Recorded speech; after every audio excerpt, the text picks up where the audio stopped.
दो स्टेट्स बनी थी, एक सेकुलर डेमोक्रेसी बनी, एक एक मजहबी बुनियादों पे स्टेट बनी।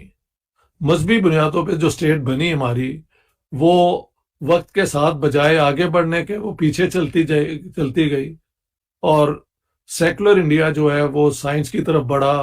एक प्रोफेसर शेर अली हैं, बायोलॉजी पढ़ाते हैं वो, और उन्होंने एवोल्यूशन की जो थ्योरी है डार्विन की, वो उसके ऊपर बात की, और इसके अलावा खवातीन के हकूक पे बात की।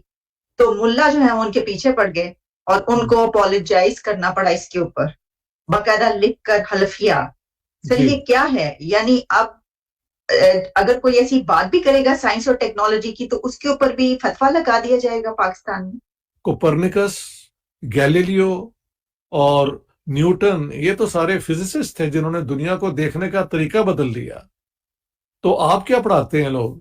उन्होंने कहा जी हमको कहते हैं कि आप ये थियरीज का जिक्र करें, लेकिन कहें कि जो अपना कुरान और सुन्ना में है वही सच है, जो हमें फॉलो करना चाहिए, यानी द क्रिएशनिस्ट थ्योरी। अब क्रिएशनिस्ट थ्योरी जो है ये एक प्री साइंटिफिक दुनिया को देखने का तरीका है। शटर गया चांद पे, उसमें ईंधन पड़ता होगा कितना का, कोई बोड़ो बड़ा ज्यादा डाला होगा, कितना का ज्यादा डाला होगा, यहाँ से ऊपर तक का फासला कितना, आपको आइडिया है क्या? उन लोगों को आइडिया कि चांद तक का इतना फासला और इतना ईंधन हम डाल। आप एक एजुकेटेड पर्सन भी लग रहे हैं जी। मैं हैरान हूँ इस बात से कि आप इस बात से मानने से नाला हैं कि इंडिया चांद पर जा सकता है, दुनिया चांद पर नहीं जा सकती। जब आप मुझे एक बात बता दें, आपको पता ही नहीं कि इस्लामाबाद जाते हुए आपकी गाड़ी कितना फ्यूल खाएगी। फ्यूल कैलकुलेशन करके गए हैं। अच्छा, फ्यूल कैलकुलेशन इतनी एक्यूरेट है कि वो जाते जाते बस वो पूरा हो गया। ठीक है, कितना पढ़े हो? हाँ, 5 पढ़े हो। आप कितना पढ़े हो? पढ़े नहीं हो? Very nice. आप? नहीं सर, नहीं पढ़े। आप कितना पढ़े हो? 4। आप कितना पढ़े? 6। आप कितना पढ़े? 10। आप? 8। आप? एक भी नहीं। एक भी नहीं पढ़े? मैट्रिक। गाइस आप लोग अंदाजा लगा सकते हैं यहाँ से कितनी अनएजुकेशन है। कहते हैं कि किसी भी मुल्क को तबाह करना हो, उस मुल्क से एजुकेशन छीन लो। आज हमारे से यही हुआ, हमें एजुकेशन नहीं दी जा रही, तो ये हाल तो हमारा होना ही होना है। कि 90% बैगर्स जो दूसरे मुल्कों में पकड़े जाते हैं वो पाकिस्तानी ओरिजिन के हैं। Welcome back to PRA News.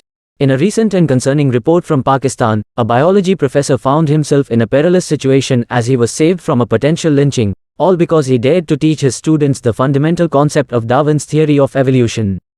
This incident sheds light on a broader issue stemming from the ideological divisions and educational strategies pursued by Pakistan and India since their separation in 1947. In the wake of this division, Pakistan opted to make Islam its dominant ideology, wielding it as a tool to maintain power and control over society. Meanwhile, India embraced a secular approach, with its founding fathers making significant investments in education, the establishment of world-class universities, and the development of a skilled human resource base. In contrast, Pakistan leaned heavily on madrasa education, which, over time, produced radicals and terrorists rather than nurturing a foundation of critical thinking and scientific inquiry. In Pakistan, the landscape of education has taken a concerning turn, with a biology textbook being used to promote ideology over scientific inquiry. In this particular textbook, students are confronted with a stark contradiction. Instead of presenting biology as a scientifically grounded study of the structure, growth, and origin of living things, it undermines the core principles of biology, branding them as irrational and wrong. Specifically, the textbook derides the theory of evolution proposed by Charles Darwin as one of the most unbelievable and irrational claims in history. It ridicules the idea that complex life forms could have evolved from simpler ones, dismissing it as baseless and incompatible with Islam. Regrettably, this is not an isolated case, as many Pakistani textbooks take a similar stance. Another textbook boldly asserts that a person in a stable and proper state of mind cannot accept the purportedly wild theories of Western science, insinuating that only those lacking sanity would embrace them. This anti-science sentiment doesn't remain confined to textbooks alone, it permeates the teaching community as well. Numerous science and math teachers in Pakistan find themselves ill at ease with the subjects they are tasked with imparting. Their qualifications may meet the formal requirements, but their beliefs often diverge from what they are supposed to teach, making it unsurprising that most biology teachers in Pakistan either sidestep or timidly address the topic of human evolution. Furthermore, some Pakistan teachers even dismiss mathematics, viewing it as untrustworthy. They reject not only mathematical concepts but also other Western influences, including modern medicine. This ideological discomfort with science and rational thought helps explain why Pakistan remains conspicuously absent from the global stage of creative scientific and technological contributions. Now, let's delve into Pakistan's media reactions to this discourse. अगर कोई ऐसी बात भी करेगा science और technology की तो उसके ऊपर भी फतवा लगा दिया जाएगा पाकिस्तान में। देखें, इसकी मुमकिनात तो बहुत ज्यादा हैं। एक दफा शुरू ये हो जाए मौलवी तो ये किसी को नहीं छोड़ते। इनको असल में पाकिस्तानी स्टेट ने इनको पाला हुआ है, हाँ जी, और इनके पास 21वीं सदी के लिए मैंने मौलवियों की बातें भी सुनता रहता हूँ। वो जो अपना सुहाबा की बातें और नमाज कैसे पढ़नी है, नाफ के ऊपर ये और ये, स्वाय इनके पास इस किस्म की गुफ्तगू के modern social science, modern geography, modern science, physics, chemistry, biology, botany, इस पे कुछ इनको इल्म नहीं है और ये इल्म दुश्मन कुव्वतें हैं पाकिस्तान की। लेकिन इन मौलवियों को ये मुकाम किसने दिया है? ये हमारी स्टेट की एस्टेब्लिशमेंट ने दिया, क्योंकि 45-46 के इलेक्शन भी मौलवियों को इन्होंने इस्तेमाल किया था। नारे लगवाए, पाकिस्तान का नारा क्या, ला इलाहा इल्लल्लाह, और ये हो जाएगा और वो हो जाएगा, वो मैंने सारी अपनी किताबों में जिक्र कर दिया है। तो एक दफा आप ऐसे लोगों को इतना बड़ा रोल दे दें सोसाइटी के अंदर, वो फिर बाज नहीं आते। और भुट्टो साहब के दौर से ये शुरू हो गया, लेकिन जियाउल हक के दौर में तो इनको पूरा पैटर्नाइज किया गया। और अब ये स्टेट के हर जमात इस्लामी तो एज कंपेयर टू देम कई दफा बड़ी एक यानी पढ़ी लिखी जमात लगती है। ये तो जाहिल है सारे। अब अगर आप ये चार्ल्स डार्विन की थ्योरी ऑफ एवोल्यूशन नहीं पढ़ाएंगे तो आप बायोलॉजी का डिपार्टमेंट बंद कर दें, आप बॉटनी के दफ्तर अपना बंद कर दें। मुझे याद है एक दफा मैं गवर्नमेंट कॉलेज में जब मैं पढ़ा रहा था तो वहां पे I was staying at the faculty guest house, तो वहां पे एक और कोई इसी ये खैबर पख्तूनख्वा से कोई साहब आए कि जी मुझे गोल्ड मेडल हमेशा मिला है इसमें बॉटनी में, ये है वो है। तो मैंने कहा ये भी फिर इसका मतलब है आप सोच ये चार्ल्स डार्विन की ये थ्योरी पढ़ाते हैं कि नहीं जी ये कैसे हो सकता है, ये है वो है। तो ये वो लोग हैं जो टेक्निकली एक डिग्री हासिल करते हैं, ज़हनी तौर पे इनके जहन जो हैं वो बंद हैं और उसमें मॉडर्न इल्म, साइंटिफिक इल्म की कोई गुंजाइश नहीं है। और एक दफा मुझे याद है गवर्नमेंट कॉलेज में मैं जब था तो मुझे फिजिक्स के जो टीचर्स हैं उनके साथ देखें दुनिया जब बदली थी, कोपरनिकस, गैलीलियो और न्यूटन, ये तो सारे फिजिसिस्ट थे जिन्होंने दुनिया को देखने का तरीका बदल दिया।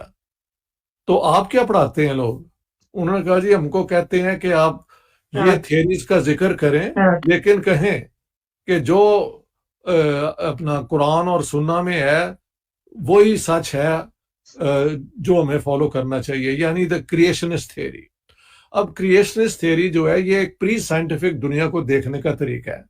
उससे पहले सारी थ्योरीज जो हैं जब तक ये साइंटिफिक रेवोल्यूशन डिस्कवरीज नहीं थी हुई तो सब उन्हीं पे इन्हिसार करते थे। बट क्रिश्चियन वर्ल्ड ने उसको चेंज कर लिया, ज्यूश वर्ल्ड ने चेंज कर लिया, हिंदुओं के अंदर भी जो बड़े बड़े अब साइंटिस्ट हैं, और हालांकि इस किस्म की अमेरिका में भी आपको एक बाइबल बेल्ट में इस किस्म के लोग मिल जाते हैं। और जहां जहां मजहबी जबर होगा, अपना होल्ड होगा, वहां पे चार्ल्स डार्विन की जो थ्योरी है एवोल्यूशन की वो काबिल कबूल नहीं है। लेकिन बाकी सोसाइटीज में ये एक माइनर टेंडेंसीज है, हमारी सोसाइटी में ये एक मेजर टेंडेंसी है जिसके पीछे पूरी स्टेट की पावर भी साथ साथ इन्वॉल्व होती है। तो that is Pakistan tragedy. Bharat का अंतरिक्ष मिशन ये इसरो के साथ जन्म नहीं लेता है। भारत का अंतरिक्ष मिशन हमारी पुरातन जो संस्कृति है उससे जन्म लेता है। भारत में शादियां नहीं होती यदि आपका कुंडली न मिले, ग्रह नक्षत्र न मिले। जब बच्चा पैदा होता है उसके पैदा होने से 1 घंटे के अंदर उसकी कुंडली के लिए लोग जो है निर्माण करने लगते हैं। कब पैदा हुआ, कहां पैदा हुआ, कितने बजे पैदा हुआ, वो एग्जैक्ट चीज उसकी जो है वो आपको कुंडली में बता दी जाती है। So Indians and space are synonymous. खुदा का खौफ करें, आप समझ रही हैं? तो इंडिया के जो नस नस में है वो स्पेस के साथ हमारा कनेक्शन है। दुनिया को ये बताने वाले कि अर्थ स्फीयरिकल है, ये हम थे, और हमें ही दुनिया ने जो है वो पेगन बना दिया। दुनिया को बताने वाले हम थे कि स्टार्स और ये प्लैनेट और ये सब की शुरुआत हमने करी और हमें ही पेगन बना दिया। भारत और अंतरिक्ष, अरे भाई, आप हमारा जो शांति मंत्र है, आपको नहीं पता मुझे कि आपने कभी शांति मंत्र सुना है कि नहीं सुना है, उसमें है अंतरिक्ष शांति ही, ये सब चीजें उसमें भी हैं। किसी के सितारे जब लाइन में आ जाते हैं, किसी की जब चीजें वो उनका, देखिए कॉन्फिडेंस, सबसे पहले तो बात ये है जो इस सारे हर चीज के पीछे क्या चीज है, एक चीज है सबसे पीछे, वो है नेशनलिज्म। नेशनलिज्म ने उनका कॉन्फिडेंस को बूस्ट दिया है, और उस कॉन्फिडेंस के साथ ही वो ना सिर्फ चांद, पूरी दुनिया में, यहां देखें ना, वॉशिंगटन डीसी में देखें कितने उनके क्या कर रहे हैं। वो हमारी प्रेसिडेंशियल रेस के अंदर 2 हैं इस वक्त। यहां पे बाइडेन का स्पीच राइटर भारतीय है, इस वक्त वर्ल्ड बैंक का जो हेड है वो भारतीय है। बट देखें किस तरीके से डायस्पोरा इंफॉर्मेशन, उनका इंस्टीट्यूट ऑफ इंडियन जो टेक्नोलॉजी उनका इंस्टीट्यूट है वो, या मैनेजमेंट किस तरीके से पूरी दुनिया में, और मैं ये कहूंगा एक दिन नहीं लगा इसको। उस इंडियन इंस्टीट्यूट ऑफ टेक्नोलॉजी का फाउंडर जवाहरलाल नेहरू थे, मौलाना आजाद थे उनके। हम लोग जब डिफेंस के, हमने जब लोन लेने हमने जब एड के ऊपर तवज्जो कर ली, हमने लोन लेने पे तवज्जो कर दी, हमने जब डाके मारने शुरू कर दिए आसपास, जब दहशतगर्दी की तरफ हम बिजी हो गए, हम अपने इस कारोबार में बिजी हो गए, वो पढ़ते रहे। नेहरू ने इंस्टीट्यूट ऑफ टेक्नोलॉजी की फाउंडेशन रखी थी। आज मैं समझता हूं सिर्फ और एक बात जो मैं कहूंगा, तालीम, जिसकी वजह एक ही सबसे बड़ा सीक्रेट है इस वक्त भारत का, कि उन्होंने अपने ह्यूमन रिसोर्स के ऊपर बहुत ज्यादा इन्वेस्टमेंट की, पढ़ाने के लिए। आप जहां बैठी हैं, वहां आप जिस मुल्क को रिप्रेजेंट करती हैं, वहां किसी बंदे को भी इंग्लिश नहीं आती। यहां तक कि मैं देखता हूं कई आपके लीडर, कई जर्नलिस्ट जो बहुत बड़े बड़े पढ़े लिखे हैं, उर्दू में ट्वीट करते हैं, क्योंकि मजबूरी है, कौम अंधी है। कौम को हर 10 साल के बाद आप जिहाद का टीका लगाते हैं, हर 10 साल के बाद आप कहते हैं नहीं, जिहाद तुम्हारी किस्मत है। हालांकि जो स्टेज में बोल रहे होते हैं उन्हें पता होता है कि ये सामने जो लोग बैठे हैं इनके डीएनए में जिहाद नहीं है। इन्होंने किसी कौम के खिलाफ आज तक जंग नहीं की। हिस्ट्री, या तो हिस्ट्री गलत है या फिर मैंने गलत किताबें पढ़ी हैं शायद। आप मुझे बता दें कि इस कौम ने कभी आज तक किसी के खिलाफ जंग लड़ी हो। आजादी के लिए भी शहादतें जो है, मरे सिख थे ज्यादा, आप तो वहां से भी भागते रहे। भारत के अंदर विश्वास की जीत है, और आने वाला समय सेंचुरी भारत की होगी। ये कहा जाता है 3 टॉप इकोनॉमी होंगी आने वाले 15 सालों में, टॉप 3 इकोनॉमीज में इंडिया होगा। लेकिन ये नहीं कहा जाता कि टॉप 3 इकोनॉमीज में सेंचुरी अमेरिका की होगी या सेंचुरी चाइना की होगी। कहा जाता है कि टॉप 3 इकोनॉमीज में सेंचुरी इंडिया की होगी। हमारा समय आ गया है।